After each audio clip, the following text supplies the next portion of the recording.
On December 22nd, my car was broken into and some of my belongings were stolen at about 10:55 p.m. in Providence, Rhode Island. And we are covering everything about it in this video right now.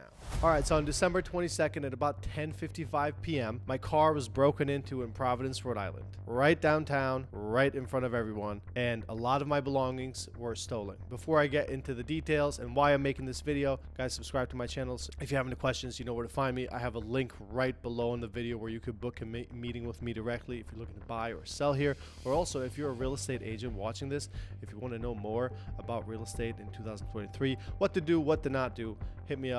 I'll gladly help you out. Again, Thursday night, my wife and I, we decided to go see a ballet show. It's called the Nutcracker in Providence at the PPAC. And it was a long show. It was a great show. It was very entertaining. It was very different. And we really enjoyed it. The problem we had when we arrived there, we arrived a little bit late and the parking lot was full. It was packed already, and we just couldn't find parking in the parking lot at the PPAC, so we had to park in the street. So we parked on, I believe, on Park Street, which was, it was like a 4 or 5 minute walk. It was a very heavily rainy day. We didn't have an umbrella, and we're traveling for New York the next day, so the car was kind of packed up with a lot of stuff. Usually when I'm in Providence, usually when I'm in any city, if I have my car, I don't leave anything visible in my car for this reason, for things to not be broken into. But because we were late, because it was raining, I just kind of forgot about it, and I think I had 2 glasses of wine before. We just forgot and left her backpack and her suitcase in the back. So we finish the show, and we come back, and I noticed that the window of my car is open. I'm like, oh my God, I must have left the window open. It's raining. My car is probably soaked. Then I get closer, and I see that the window was broken into, and her backpack was stolen. They tried to steal the suitcase, but it didn't fit through the window, so they stole the backpack. It was her laptop was in there and some other belongings, so probably close to like $2,000 worth of things were stolen. And the first thing I did, I called 911. They transferred me to the Providence Police Department, and it surprised me to have the conversation with the police officer, because he didn't seem very concerned about it. To me, it made me kind of think that, oh, okay, it seems like this happens more than you would think, right? And he said, look, there's nothing, pretty much he said, there's nothing we can do. We're not going to show up to the scene because basically there's nothing we can do, which kind of makes sense. I get it.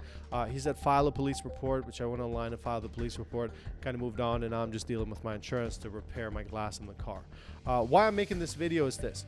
I get a lot of comments and a lot of questions around Providence. A lot of people are looking to move to Providence, and I do my best to promote Providence because I really believe that it's a great city to live in. It's very affordable, like I say all the time, very affordable, really good for investments, close to Boston, close to New York, the train station is here. It's a really good city to be in.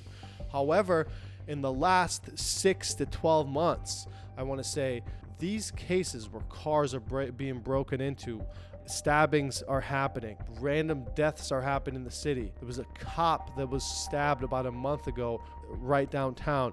These things are slightly increasing.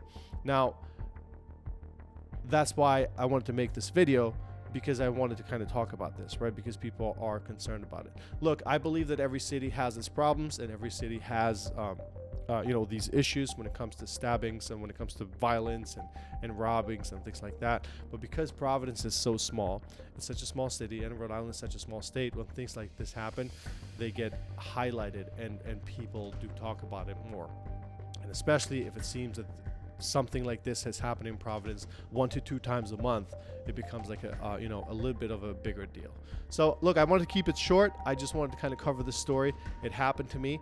I was not particularly happy with how everything was handled by the police department, because it just seemed like there's nothing they can do. It seemed like this isn't a reoccurring issue. Oh, by the way, one thing I didn't mention, there was 2 cars in front of me, 1 or 2 cars in front of me that were broken into as well, and things were stolen from them as well. I'm assuming it's the same person who did it. They just went and broke the glass, stole what they could, and left the scene.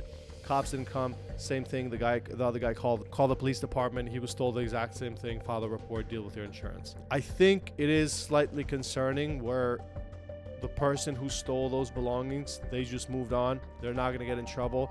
I mean, I obviously I am in slight trouble because I have to handle this. I don't have a car right now, and I'm driving around. I'm having to take care of these things. The police department didn't seem to really be able to help with anything. I'm not blaming them. I don't know how this issue could be fixed, but currently it is a problem.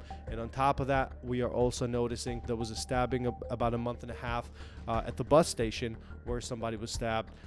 A police officer was stabbed about 2-3 weeks ago. We're going to pull up the article and you can see it on this side. You can see the article here and you can see that these things are happening. I do think that overall Providence is still a safe city to live in, but it is something important to keep in mind, right? These things are happening.